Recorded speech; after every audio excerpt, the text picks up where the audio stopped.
Assalamualaikum warahmatullahi wabarakatuh. Perkenalkan, nama saya Fala Ade Rizky. Dalam video kali ini, saya akan mencoba menjelaskan materi tentang sistem kemudi, yang mana materi yang akan kita bahas adalah power steering. Tentu dari teman-teman sudah banyak mengenal apa itu power steering, bahkan mungkin sudah sering sekali mendengar istilah namanya power steering. Ya, di sini saya akan mencoba sedikit mengulas materi tentang power steering. Power steering adalah sebuah sistem kemudi yang berfungsi untuk membuat kemudi mobil lebih ringan dan dapat menghasilkan putaran kemudi tanpa membutuhkan banyak tenaga. Power steering, keuntungannya apa sih menggunakan power steering itu pada kendaraan mobil? Keuntungan yang pertama menggunakan power steering adalah kita bisa mengurangi steering effort pada kendaraan kita. Yang kedua adalah dapat meningkatkan kestabilan yang tinggi ketika mengemudi. Dan yang terakhir, keuntungan dari power steering adalah membuat guncangan yang terjadi pada kendaraan lebih berkurang saat kita berkendara di jalan yang rusak. Seperti yang kita sudah banyak tahu, power steering dibedakan menjadi dua. Untuk yang pertama adalah electronic power steering atau EPS. Electronic power steering merupakan sebuah teknologi power steering yang paling baru dan dapat bekerja secara otomatis ketika kontak mobil dalam kondisi menyala atau posisi on. Yang kedua, power steering menggunakan sistem hidrolik atau hydraulic power steering. Power steering ini memakai sebuah tekanan hidrolik yang dihasilkan dari pompa untuk membelokkan kemudi baik ke kanan maupun ke kiri. Komponen-komponen pada hydraulic power steering adalah yang pertama adalah reservoir tank. Ini saya akan mencoba menjelaskan komponen-komponen utama pada power steering. Pada umumnya adalah reservoir tank, kemudian pompa, kemudian control valve, kemudian silinder. Reservoir tank berfungsi untuk menjaga dan menampung cadangan oli minyak pada sistem steering. Kemudian yang kedua adalah pompa. Pompa pada power steering ini berfungsi untuk menghasilkan tekanan fluida ke semua rangkaian yang ada di sistem steering. Yang ketiga, fungsi dari komponen control valve adalah komponen katup pengatur ini berfungsi untuk mengatur sirkulasi aliran ke tekanan fluida atau oli yang sesuai dengan arah kemudi. Yang terakhir adalah silinder tenaga. Komponen ini berfungsi untuk menyalurkan aliran oli minyak ke long T-rod yang sesuai dengan arah kemudi. Saya di sini hanya akan mencoba menjelaskan materi power steering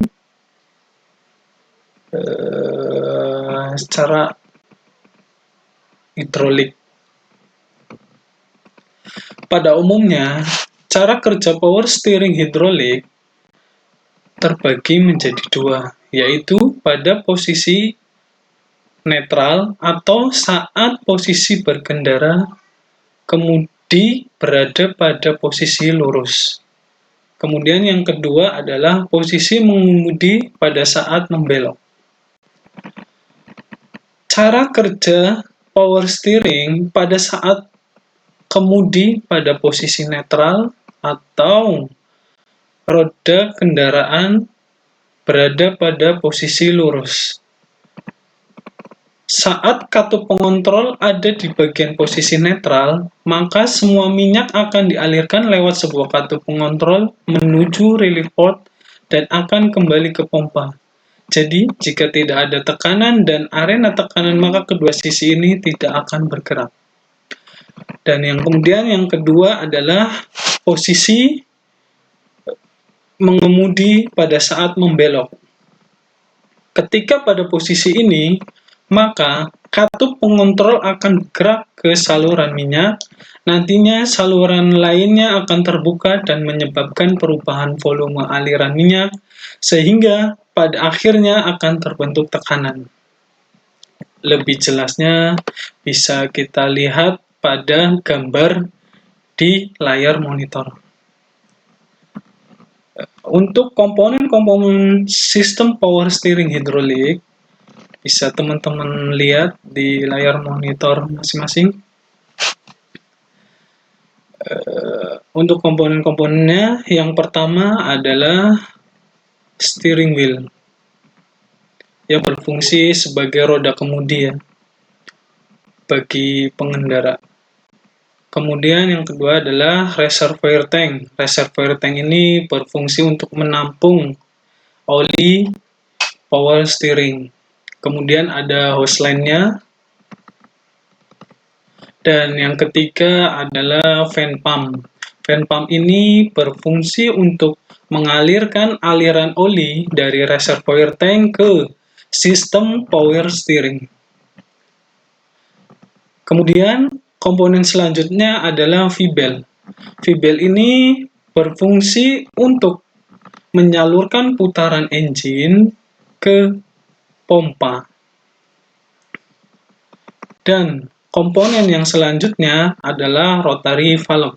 Rotary valve ini berfungsi untuk membagi tekanan oli dari pompa power steering ke power cylinder sesuai dengan steering wheel atau roda kemudi.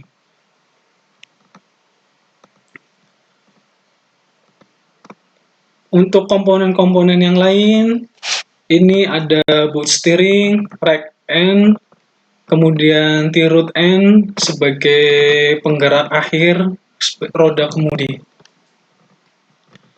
Set selanjutnya,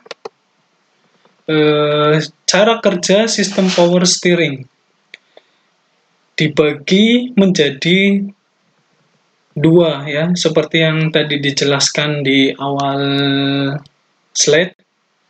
Yang pertama adalah posisi netral dan yang kedua adalah posisi pada saat membelok, yaitu baik ke kiri maupun ke kanan.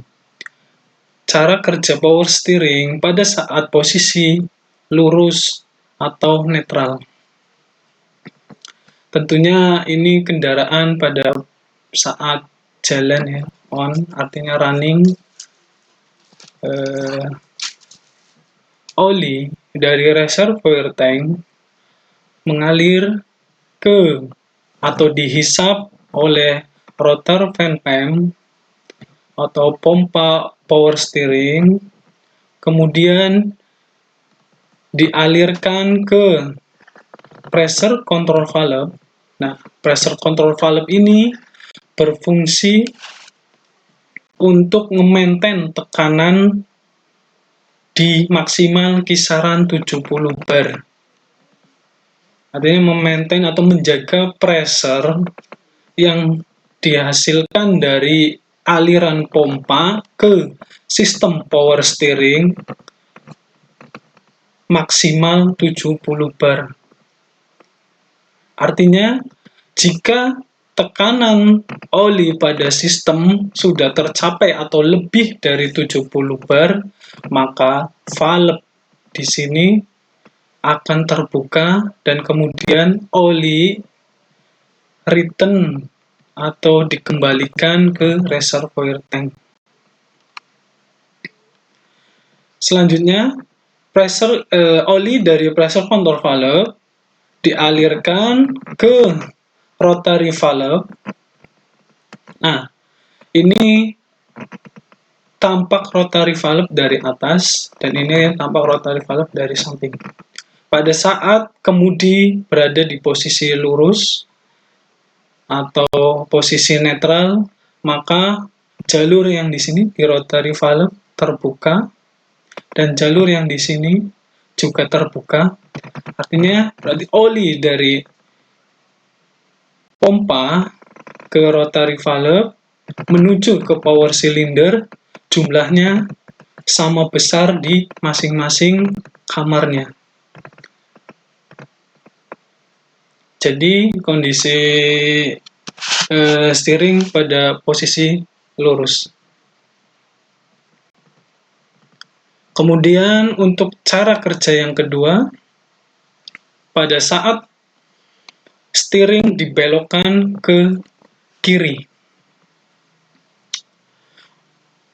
sama ya, untuk jalurnya itu dari reservoir tank atau oli dari reservoir tank dihisap oleh pompa, kemudian dialirkan ke pressure control valve, dari pressure control valve dialirkan ke rotary valve, dari rotary valve jalur yang ini terbuka,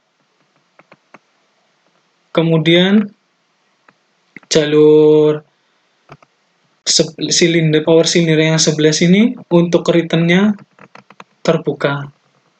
Oli dari pompa masuk ke rotary valve, kemudian ke power cylinder mengisi ke sisi kamar sebelah sini dan mendorong rek ke kiri sehingga roda berbelok ke atau kendaraan berbelok ke kiri. Kemudian oli yang dari kamar power cylinder sebelah sini return kembali ke reservoir tank. Begitu siklusnya dan seterusnya seperti itu. Jika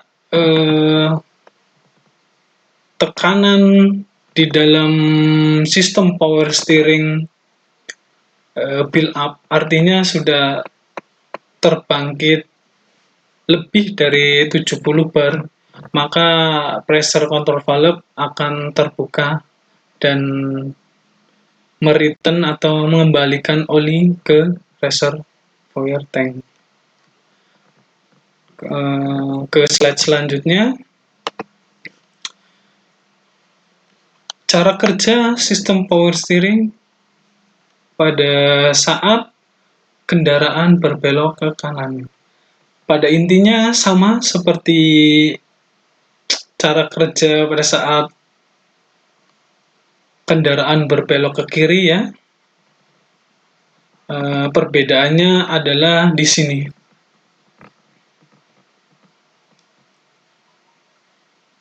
Di rotary valve ya. Ini semacam kayak spool, berarti membuka jalur ke kanan dan ke kiri ya, jalur power cylindernya ini. Jadi dari reservoir tank, kemudian ke pompa, kemudian ke pressure control valve, dari pressure control valve ke rotary valve, kemudian oli mengisi kamar power cylinder sebelah sini sehingga rek bergerak ke kanan. Kemudian oli yang dari sisi sini, kamar sini tertekan dan dikembalikan ke reservoir tank. Begitu siklusnya. Oke, sekian penjelasan power steering, materi power steering dari saya. Kurang lebihnya saya minta maaf. Assalamualaikum warahmatullahi wabarakatuh.